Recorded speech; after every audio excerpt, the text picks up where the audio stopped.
If any of you have been here in past years, you know I often like to begin the State of the City with a story, a true story, something that happened over this past year. And normally I tell a story about being the mayor. This year I'm going to vary from form just a little bit because this is a story about working for the mayor.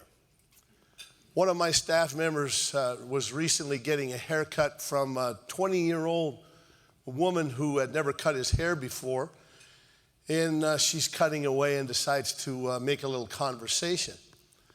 And so she asks him, "Well, what do you do?" And he says, "Well, I work for the mayor." And she says, "No way.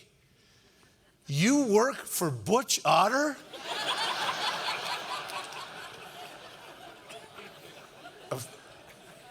Of course, he says, "Dave Beater is the mayor. I work for him." Oh, okay, I got you. I don't really follow politics that closely. Is the mayor up for re-election soon?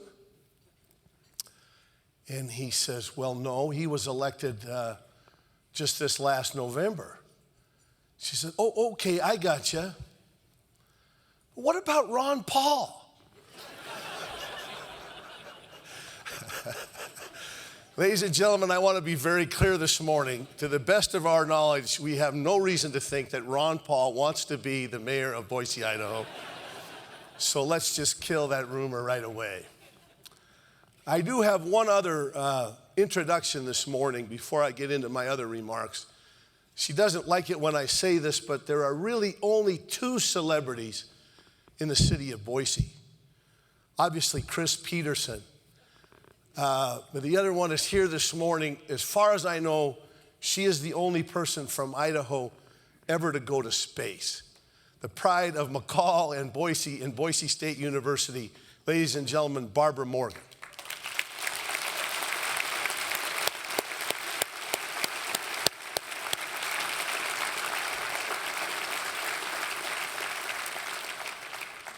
So eat your heart out, Garden City Mayor John Evans.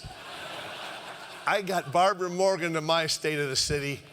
The best you could do was me. And that's just kind of sad, isn't it?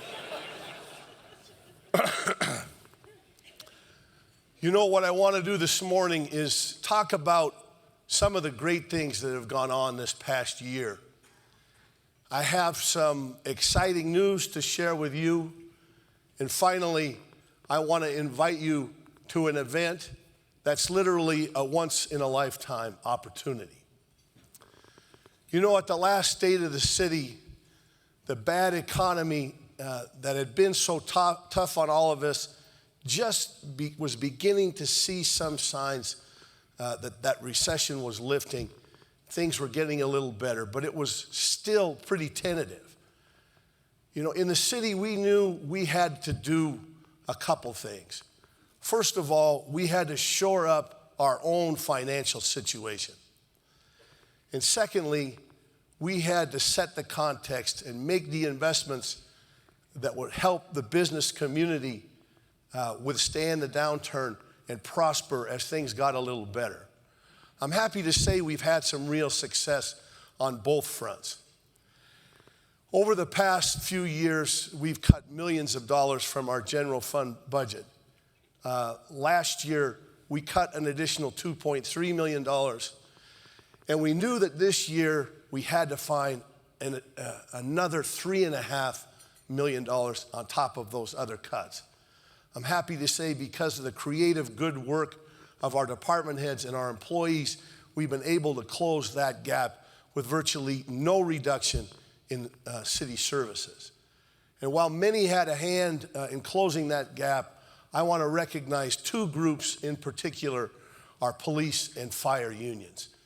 You know, they agreed to forego $1.3 million total of raises that we were contractually obligated to give them. This was a landmark agreement, and we were able to avoid what we've seen all across the country, closing of firehouses, laying off of public safety personnel. They were able to work with us. Union and city work together for the benefit of the whole community. I want to recognize and have them stand, the presidents of our union, from the firefighters, Greg Womack, and from the police union, Guy Bourgeot. If you'd please stand, we recognize them. Thanks for your effort.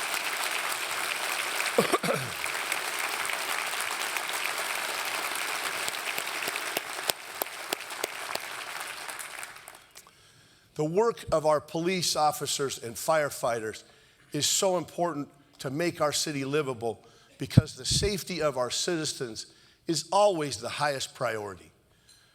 And you know, a livable city has amenities where active, creative people are proud to call Boise home. We enjoy so many of these cultural and civic amenities, from the Boise State Broncos to the Idaho Shakespeare Festival, from Bogus Basin to Alive After 5. But I'm happy to say that, and all of you enjoyed it as well. Just a few weeks ago, you can add the Exergy Tour to that list. 16 teams representing 7 countries, some of the best women cyclists in the world. 195 miles from Boise to Nampa, to Kuna, to Garden Valley, Crouch, Idaho City, and back to Hyde Park. It was a spectacular event, and none of it would have been possible without the dedication and just the sheer hard work of the Exergy Energy Group, a local company here in Boise. I know, like me, all of you want to see this event back for years and years to come. I want to recognize and by all means express our gratitude to the CEO of Exergy, Mr. James Karkoulis. James.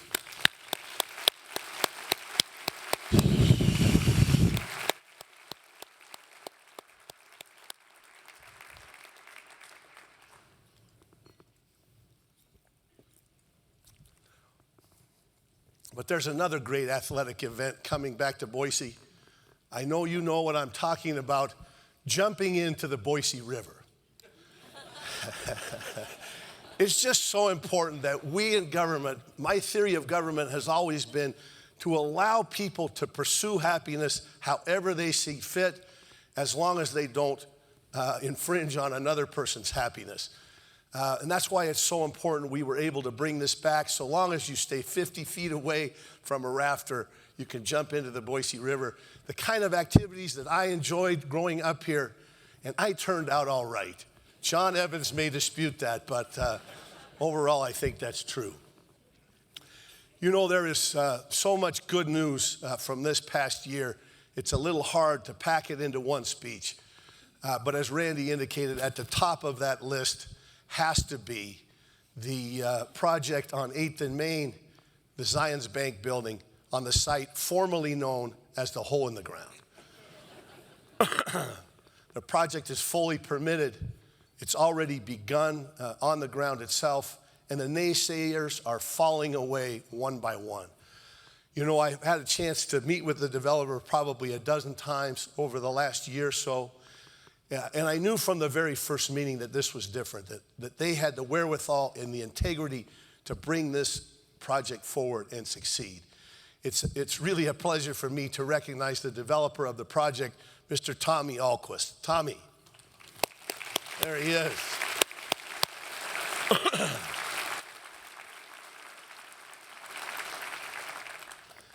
In downtown Boise, we moved from the hole to the hole, from the hole in the ground to Whole Foods. Whole Foods is springing up in another part of the city that's been vacant far too long. And you know, when a company the caliber of Whole Foods brings a store to your community, you know that some pretty smart people have made a bet that we're going from downturn to upturn in the near future. But those projects really just scratch the surface. Concordia University will welcome their first class in August. Concordia took a building on Front Street, renovated it, built an adjoining building, connected to our geothermal system, and they're pushing for LEED Gold certification. You know, one of my own relatives is going to be in the first class that can pursue a legal education from start to finish right here in Boise. And that is just cool. Ladies and gentlemen, it's really a real pleasure to introduce and recognize the Dean of the Concordia University Law School, Kathy Seiling.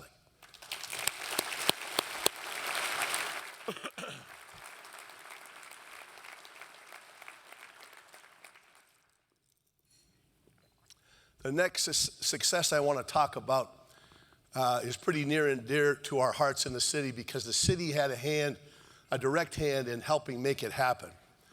On one of our business visits a couple years ago, I had a chance to meet folks from a company called Biomark. They're a great company, and they told us how badly they needed space because they were growing. And we told them how badly we wanted them to stay in Boise. And after that conversation, we were able to work with a local developer on a long-term lease for a building surplused in the city. Actually, we thought it was a scraper, the old Shaver's Warehouse on 9th and Idaho. This is the before picture of that building. But I'm happy to say Biomark has done the renovation. They're all the way moved in, and here is the result. I want to recognize the president of Biomark, Mr. Dean Park, and the developer of this project, Mike Ferry.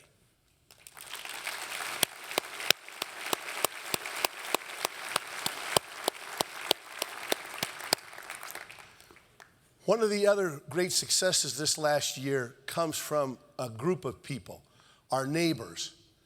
And for many in Boise, they may be sort of invisible. People are surprised to learn that Boise has been designated by the U.S. State Department to be a refugee resettlement community. We've had that designation for about the past 30 years. People from all over the world have come to Boise not just to pursue their livelihood, but to escape oppression from whatever country they're coming from. And you know, over the last few years in this tough economy, it became obvious to me that the challenges that refugees face were compromised further in a tough economy. So we convened a roundtable of the Idaho Office of Refugees, the refugee agencies, our partners in the community, and the result of that is a refugee resettlement comprehensive plan and a way forward to help them with housing and transportation, social integration. In all those ways, we don't just benefit them, but we benefit our community as a whole, to the extent that Boise has been recognized as the model on how you successfully bring refugees to your community. But none of that would have been possible without partnerships like I want to show you right here.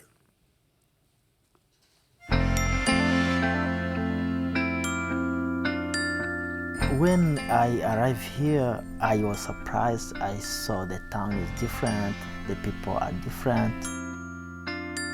When a refugee came, he came with nothing.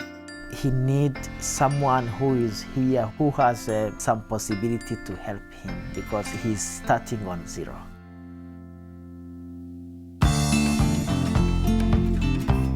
The economy in Boise did not really start to falter until later than it had in other parts of the country. But when it did here, it was a fairly precipitous drop-off. And at that time, there was actually a little bit of pushback.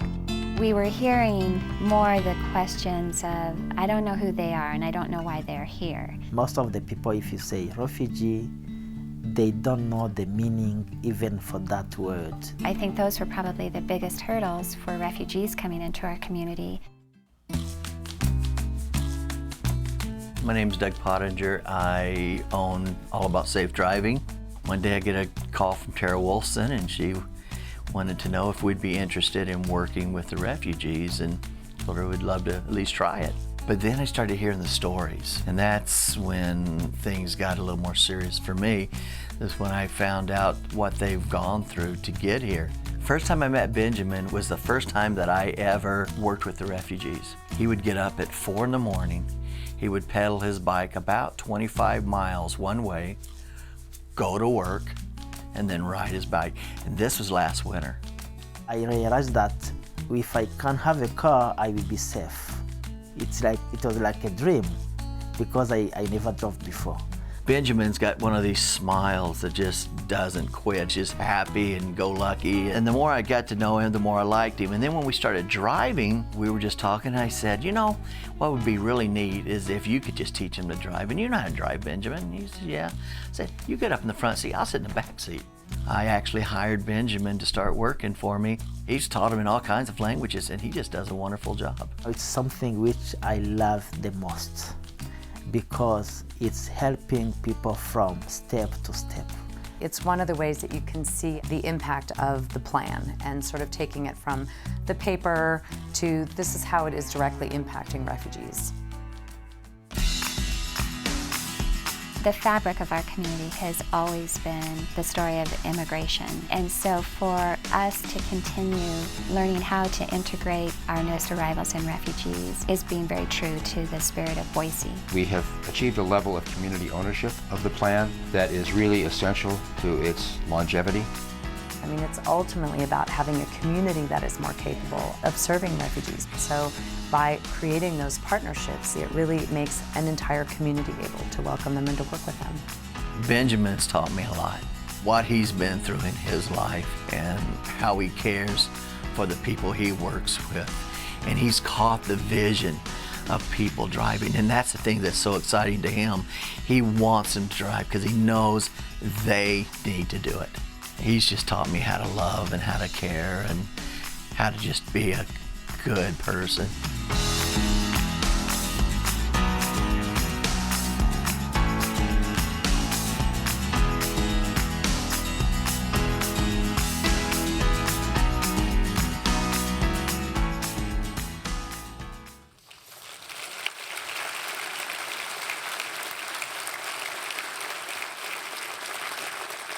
Folks from the video, Benjamin and Doug are here, and Christina from the Agency of New Americas. If you could stand up and be recognized one more time.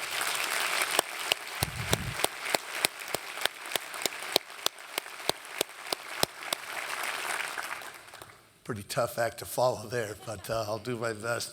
You know, in every State of the City speech, we hope to make a little news. We start out with a whole bunch of ideas, and we hope that at least one of them gets across the finish line.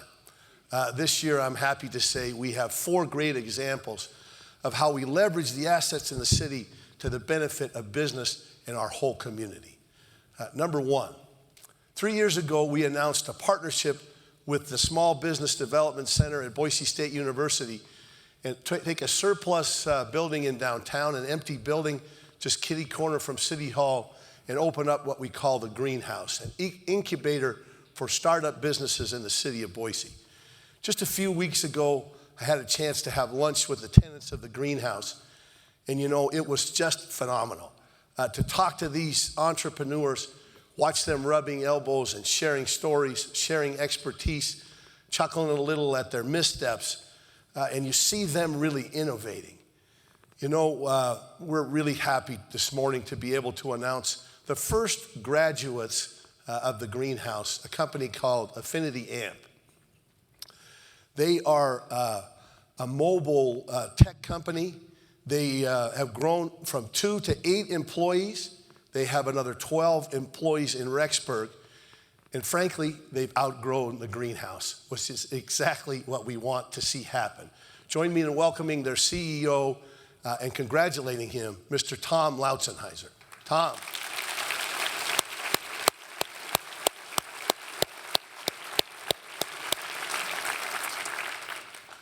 As one Greenhouse story ends, another begins, and that leads me to number 2. Many of us know, certainly I do, that Boise is home to one of the largest bass communities in the U.S. Anboto Group is a successful company from the Bass Country. Just 2 years ago, in an international rating, they were ranked the #1 startup in the world. They already have a presence in the Silicon Valley, but they wanted to open up an office in America's Bass Country of Boise. Please join me in welcoming the newest tenants in the Greenhouse, Anboto, and their CEO, Xavier Uribe. Xavier.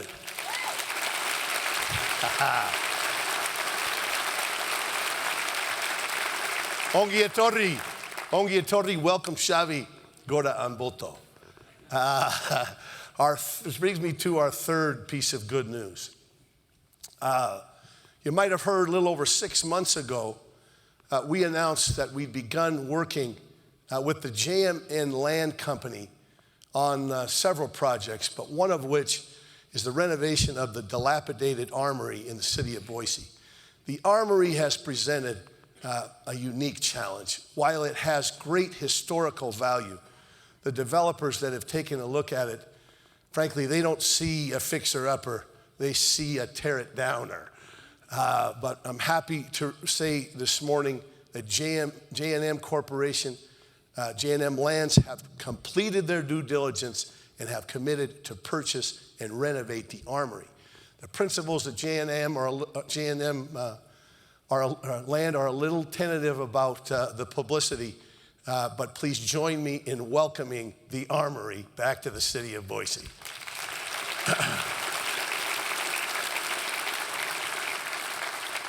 They've already begun working with the neighbors on design, and they'll be filing for final zoning approval just in the next few weeks, with construction to start in the next couple months.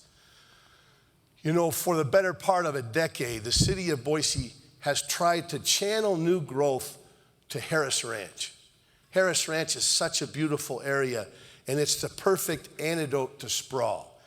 It's already in the city limits, and it's closer to downtown Boise than many parts of the Highlands. You know, we have, along with our partner local government entities, we've made investments to set the table for Harris Ranch to really prosper. Along with ACHD, the great new bridge. The Marianne Williams Park is nearing completion. A new fire station is in its last phases as well. And the Boise School District brought the new East Junior High. The table was set for it to really do well. And during the downturn in the economy, we've seen that the hardest hit have been properties located away from the urban centers. And you know, home building in remote areas is all but dried up, where in East Boise it is resurgent. That's why it's such a pleasure for me to announce a new development coming to Harris Ranch. The Terraces of Boise is a life center for retirees, a retirement community where active, engaged retirees can enjoy a beautiful place to live, and their future health care needs already have a solid plan. The terraces will be 150 great residences, along with health care services located on the very same campus. Ladies and gentlemen, this is a $68 million project. It will employ, when it's finished, 150 employees. It's located on 13 acres in Harris Ranch. Another couple hundred people will be employed in the construction itself. It's a great addition to the city of Boise, and proof of the adage, keep your friends close, but keep your subdivisions even closer. It's a great pleasure for me to introduce representatives of the terraces, Martine Maitsola, Campbell, I have forgotten your last name, bless your heart, and Christina Bruce Binion. If you'd stand up and be recognized for this great project.